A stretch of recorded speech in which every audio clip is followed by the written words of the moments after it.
कैसे हैं आप? बहुत बढ़िया। चलिए मैं भी बहुत बढ़िया हूं। तो आज एक नया चैप्टर आपके लिए स्टार्ट करते हैं। चैप्टर का नाम है journal.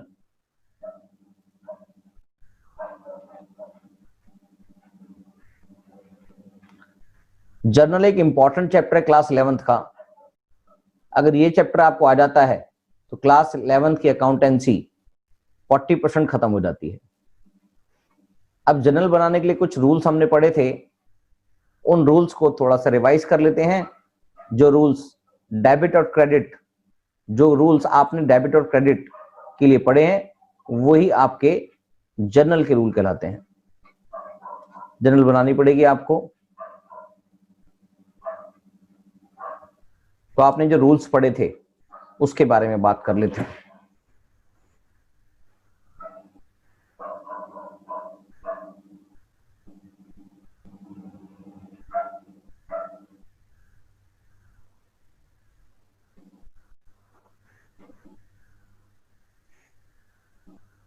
Rules for debit and credit. ये रूल आपके सारे अकाउंट्स में हमेशा काम आएंगे। इन्हीं के बेसिस पे आपको जर्नल और सारी अकाउंटेंसी करनी होती है। तो जर्नल के रूल्स के अंदर आपने डेबिट और क्रेडिट जो करने हैं उनके लिए पहला रूल जो आपको समझाया गया था, as per traditional approach, as per traditional approach.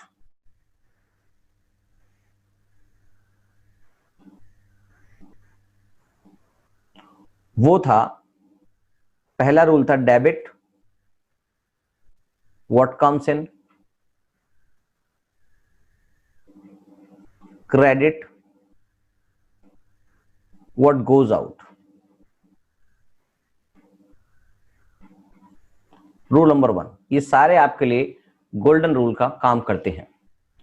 दूसरा रूल था आपका debit the receiver and credit the giver, and credit the giver.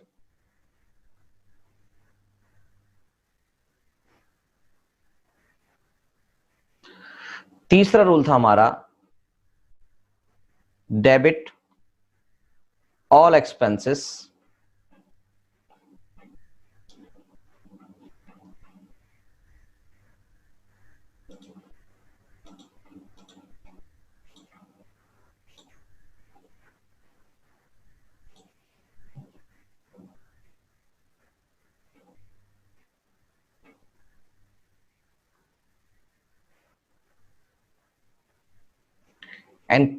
and losses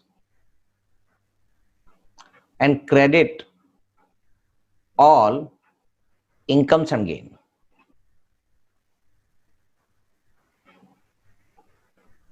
ये तीनों रूल एक गोल्डन रूल की तरह काम करते हैं। These are golden rules।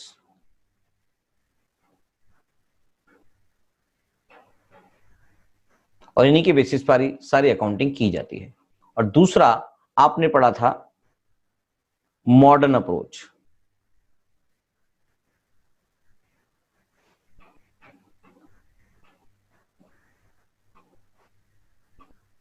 Modern approach में सिंपल सा रूल था LIC, that is liabilities, income या रेवेन्यू भी बोल सकते हैं इसको हम, और कैपिटल जब भी इंक्रीज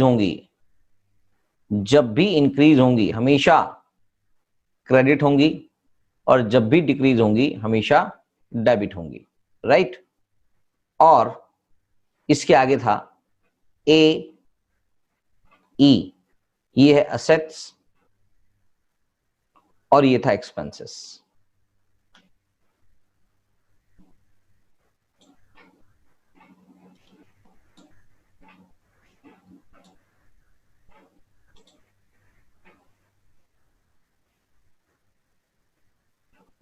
असेट्स और एक्सपेंसेस के लिए आपके लिए रूल था, जब भी ये इंक्रीज होंगी ये डेबिट होंगी, और जब भी ये डिक्रीज होंगी ये क्रेडिट होंगी।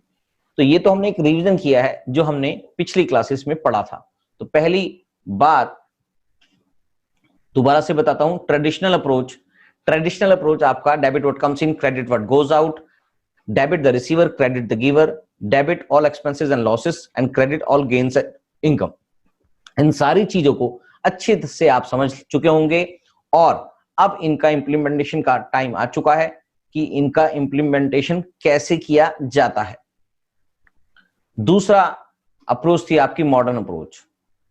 मॉडर्न अप्रोच के अंदर 3 चीजें हैं टोटल। हम सारी अपने पास ट्रांजेक्शंस को 5 चीजों में बांट लेते हैं, लायबिलिटी, इनकम और रेवेन्यू, कैपिटल, असेट्स, एक्सपेंसेस।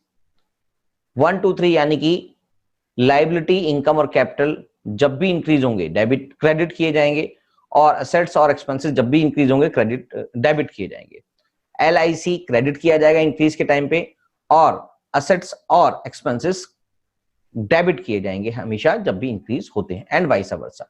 तो इन 5 इन दोनों अप्रोचेस के बेसिस पर आपकी मर्जी है, आप जिस मर्जी अप्रोच से करेंगे तभी ये क्वेश्चंस आराम से सॉल्व हो जाएंगे, जनरल एंट्री आपसे हो जाएंगी। मगर इससे पहले कुछ इंपॉर्टेंट बातें हैं जो आपको समझानी है कि क्या आपको जो दिक्कतें आनी हैं उन दिक्कतों के बारे में बात करते हैं कि आपको किस तरह की परेशानी आएंगी जनरल एंट्री करते वक्त। तो कुछ ट्रांजेक्शंस होती हैं जिनको आपने समझना है कि इनका इंपैक्ट, बेसिकली इनका इंपैक्ट क्या होगा। तो चलिए बात करते हैं आज। कुछ इंपॉर्टेंट बातें हैं कुछ।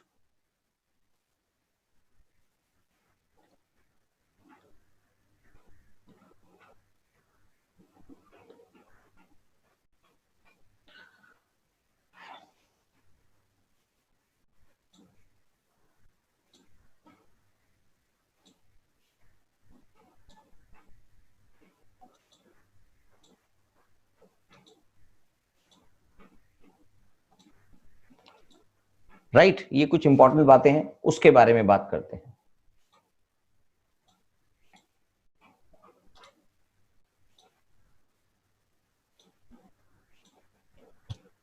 पहली बात,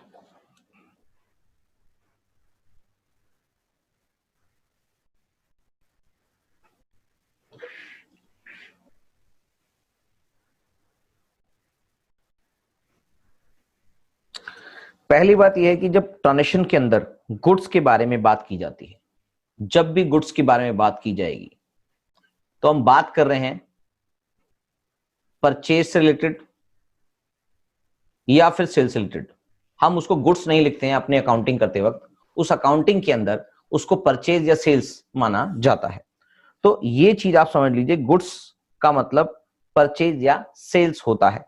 और अगर अब इसमें सी बात आती है कि इसमें ये ट्रांजेक्शन कैश में है या क्रेडिट में है, ये कैसे पता लगाया जाए। जब ट्रांजेक्शन में अगर लिखा होता है, इसको समझ लेते हैं, अगर ट्रांजेक्शन में लिखा होता है सोल्ड गुड्स टू राम, इसका मतलब है कि आपने राम को गुड्स उधारी पर बेचे हैं। यहां पर ऐसे कैसे पता लगा कि यहां गुड्स बेचे हैं और जिसको बेचे हैं उसका नाम लिखा है मगर कैश में नहीं लिखा हुआ, तो ये क्या कहलाएंगे, क्रेडिट पर, उधारी पर है ये। अब बात आती है, इसी सेंटेंस को अगर थोड़ा सा मॉडिफाई कर दें, सोल्ड गुड्स लिखा है, खाली सोल्ड गुड्स लिखा है, तो इसका मतलब होता है ये कैश पे बेचा है। अब लिखा है sold goods to Ram for cash, तो ये भी कैश पे ही माना जाएगा। यानी कि जब सोल्ड गुड्स टू राम, एक पर्टिकुलर पार्टी का नाम लिखा होता है, उसके साथ में कैश अलग से डिफाइन नहीं होता, तो वो क्रेडिट पे माना जाएगा। और अगर सोल्ड गुड्स लिखा है, इसका मतलब वो कैश पे ही होगा। Sold goods to Ram for cash लिखा है तो भी कैश पे होगा। अगर सोल्ड गुड्स ऑन कैश लिखा है तो ये कैश में होगा ही होगा। तो इंपॉर्टेंट बात है, इसको आप नोटिफाई कर लें कि ऐसी कोई चीज आ जाती है तो आपके सामने क्लियर हो सके।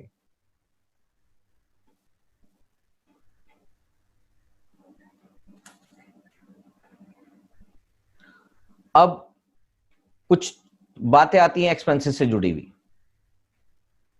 एक बात हमने ये समझ ली, दूसरी बात हमने ये समझ ली, तीसरी बात हमने बात करनी है, अगर लिखा है, अगर एक्सपेंसेस के बारे में बात करते हैं अभी थोड़ा सा, एक्सपेंसेस के बारे में लिखा है, अगर लिखा हुआ है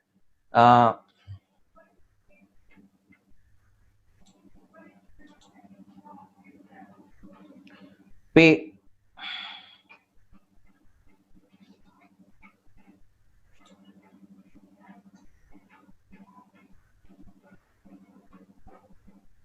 क्या प्रॉब्लम आ गई,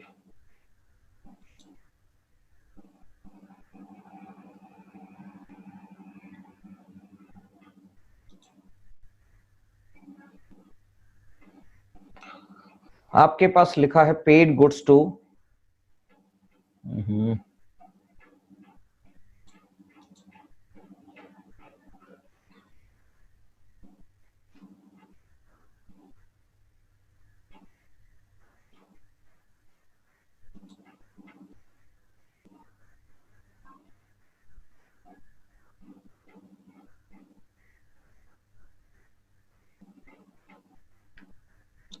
आपके पास लिखा है एक्सपेंसेस में paid rent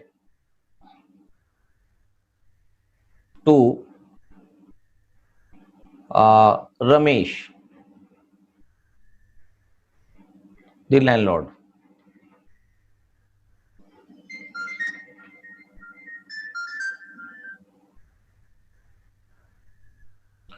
paid rent to landlord, यानी कि लैंडलॉर्ड है जो रमेश है, पेड रेंट टू रमेश यानी कि लैंडलॉर्ड है, उस लैंडलॉर्ड को अगर आपको रेंट पे करना है तो इसका मतलब यहां पर रेंट है। रेंट क्या है?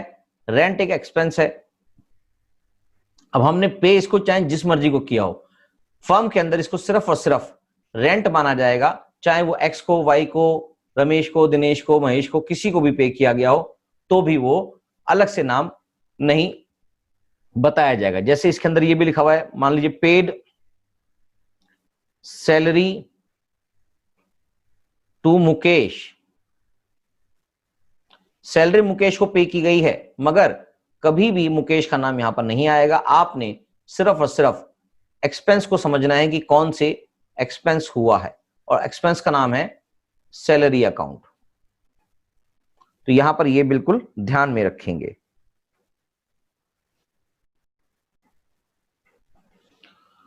चौथी बात है कि अगर कैपिटल इंट्रोड्यूस की जाती है, इंट्रोड्यूस बाय ओनर और प्रोप्राइटर, तो ये कैपिटल अकाउंट को दिखाएगा।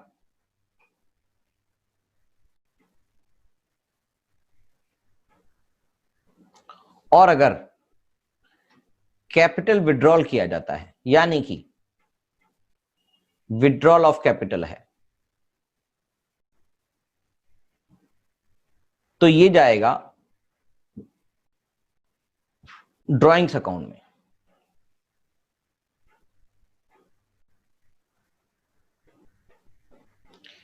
ये जाएगा ड्राइंग्स अकाउंट में।